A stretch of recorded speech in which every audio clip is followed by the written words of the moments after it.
usually go searching for meaning somewhere else, somewhere outside of home, and sometimes far, far away. But little did I know that meaning is something I can give to myself. As I sit here and I look back at my own story, my own life, from another perspective, I realize that I had quite an amazing journey. Just last December of 2019, my lease was finally coming to an end in LA, and so I sold most of my belongings and packed the rest into a small 10 by 10 storage space. Living in the city in the last 2 years was a great new adventure for me. I got to experience things that I normally would not have, and I got to create new relationships. Some were good and some weren't so good, but altogether, it helped me develop a new sense of self. When it comes to finding my next destination, I don't always have the answer to that. Sometimes I blindly feel my way around to deepen my experience in a slow-moving process that later then helps me adapt to a new mindset. Through my career path on YouTube, I put a lot of my heart and soul into creating content. I found a new exciting part of me through making videos here on YouTube and sharing it with you. But as time passed me by, I found myself being pulled in many different directions, all to benefit everyone else I knew but myself. The stress of providing without taking a break led me to indulge in material things. I would accumulate and just collect. New things would make me happy just for a short period of time. Every time I bought something new, I felt like I was able to regain a part of myself, to take back control. But it was just my way of escaping. Slowly, I got tired and I broke down. Ironically, that's when I moved out to LA. It was there that I stayed for 2 years. I was able to explore a variety of hobbies, and I got to finally work on my physical health. A whole new side of me and a whole new confidence surfaced, and I was able to find a little bit more strength within myself. And so that was when I started to adapt the idea of mindful living. Naturally, through mindful exercises, I started to become more aware of who I am. And that was what made me question, who am I really?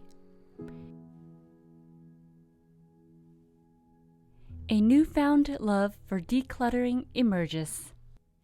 As I learned to declutter and let go of my material possessions, I was then also faced with letting go of my old self, habits, and beliefs, which is still an ongoing challenge. But through living each day outside my walls, I was able to become more aware, and it felt like as though I'm slowly waking up. I recently came upon an old lecture from the great Alan Watts, and something that he talked about based on Zen practice of the self was that if you believe that the higher self has to shine through above your lower self, then you created that polarity and will still give validity to the existence of the lower self. Therefore, we create that duality, constantly conflicting in between. To free our existence of duality, we can only be our true self. That took me some time to absorb, and at the same time, it helped me to stop questioning, who am I, from my past and my future self. From there, I started to bring more awareness into who I am now. The present me. To me, I used to think that to have a meaningful life, you have to be extraordinary. You have to be noticed. You have to do good and do the right things. You have to be happy. You have to make an impact, have a mission, or a purpose in life. But now, I don't think so anymore. Usually, when you're finding meaning, it's because there is no meaning. I believe that life starts to hold meaning as a byproduct when you finally feel alive. If you're out there and your light feels dim and you want to feel that spark of joy again, know that feeling alive doesn't exist without feeling lost or confused. In times of darkness, we can create unknown potential. It's a bouncing game until we find that middle every once in a while. So create yourself, create your life. Life is art, life is subjective. No one can write your stories, paint your skies, or play the main character because only you can give it meaning.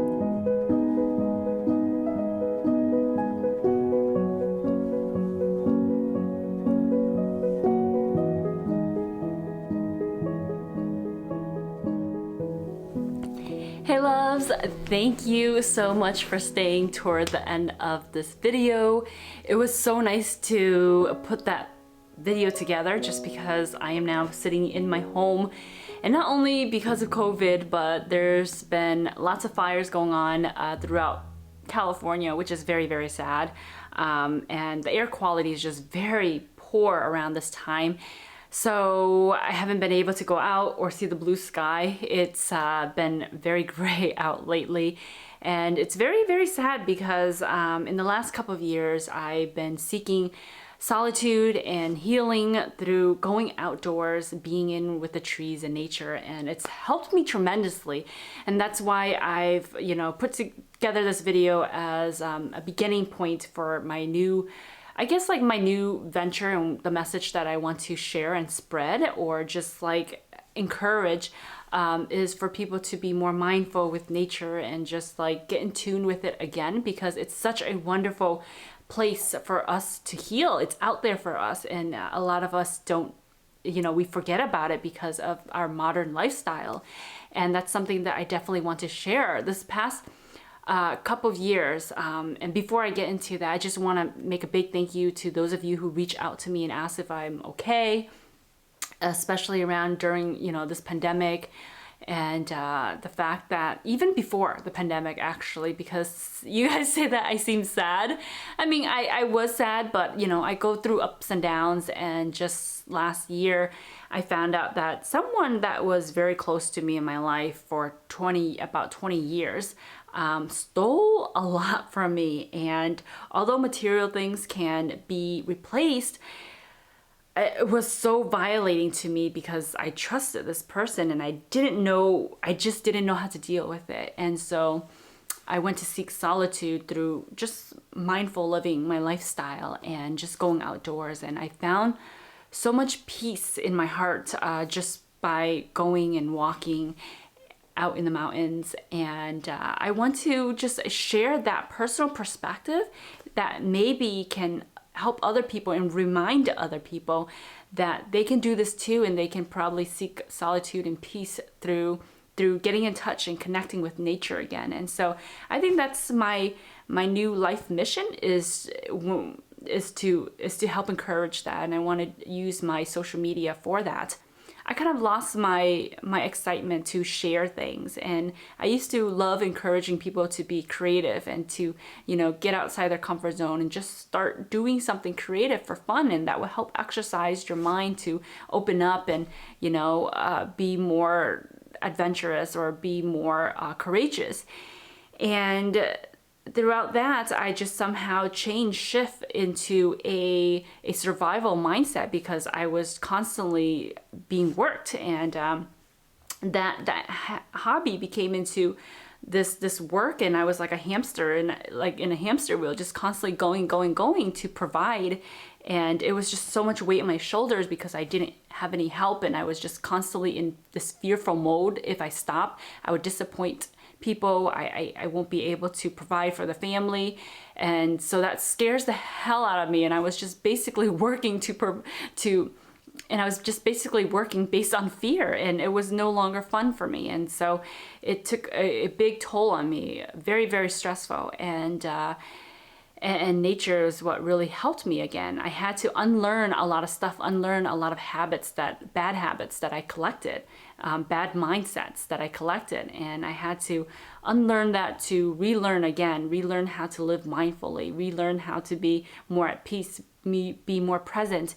And that is something I definitely want to encourage, because I really do think that we do have like this wonderful healing mechanism that's out there, and for us to use. And it's so easy for us to forget, especially times like this. So thank you so much for watching. I love you, and I will talk to you soon.